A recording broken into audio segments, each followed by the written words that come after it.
Hello everybody and welcome to this tutorial on how to write a cover letter for a project manager position. In just several minutes I will show you the do's and don'ts for writing a cover letter for project management jobs, such as construction project manager, architectural project manager, or engineering project manager. Now before I start writing the example, let me first summarize the top 5 most important keynotes for writing your own version. First off, use the distinct cover letter format and style, which I will show you in a second. Do not exceed the 400 words and 4 paragraphs, and use a professional font and font size. Calibri, Arial or Times New Roman with a font size of between 10 and 12 will do. Second, personalize your cover letter and if possible address it to the individual responsible for hiring. Use LinkedIn and the company's About Us and staff pages to find out more about the management team and overall business culture. Thirdly, do proper research. Determine how your role as a project manager may impact their business,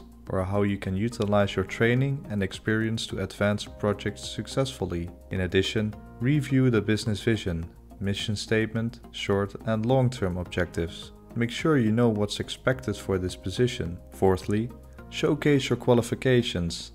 Do not only list your skills and experience, but include results and recognition you received. So make your achievements quantifiable in numbers, percentages and promotions you made for certain results. At last, avoid making any spelling, grammar and punctuation mistakes. You would be surprised at how many cover letters contain grammar or spelling errors. Use the word spelling check, proofread your cover letter and let someone else review it. Okay, that's it for the summary.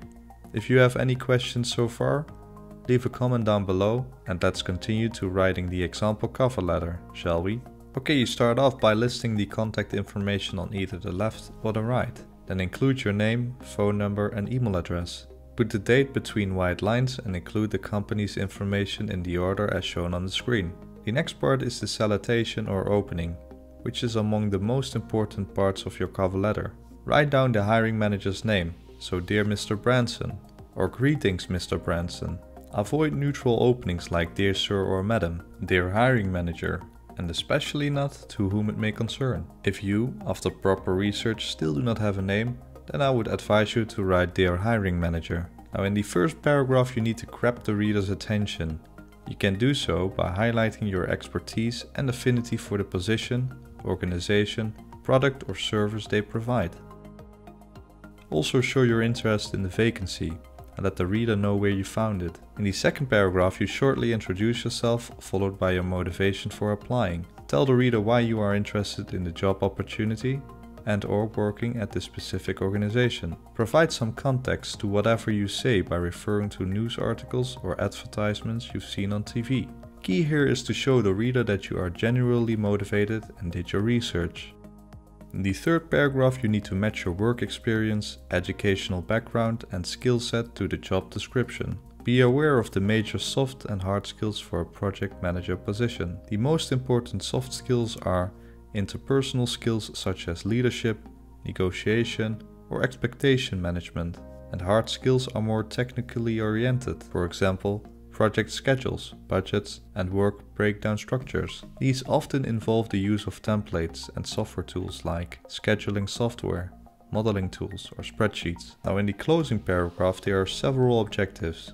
You need to briefly summarize, preferably in one sentence, on how you believe you can contribute to their organization. Politely initiate an interview by letting the reader know that you want to discuss this opportunity. Don't forget to include your phone number and email address and thank your reader for their time and consideration. In this example you can end the cover letter by writing best regards or yours sincerely, because you address this letter to someone, namely Mr. Branson. If you don't have a name, you can end your cover letter with yours faithfully. Now as you can see we created a 4-paragraph cover letter of around 300 words. Remember to keep your cover letter short, concise and to the point. Generally speaking, a cover letter should not have more than 400 words that fits on just one page. You also notice the neat and professional looking templates on the screen. By downloading these templates you create structure and make your cover letter and resume match. This will grab the reader's attention because it shows you've put effort in your application. You can find the link to the external source in the description where you can download many of these templates. At last, if this video was helpful to you, don't forget to leave a like and subscribe to this channel. And if you have any questions related to writing your cover letter, leave a comment down below and I will respond as soon as possible. Thanks for watching and see you in my next video. Bye!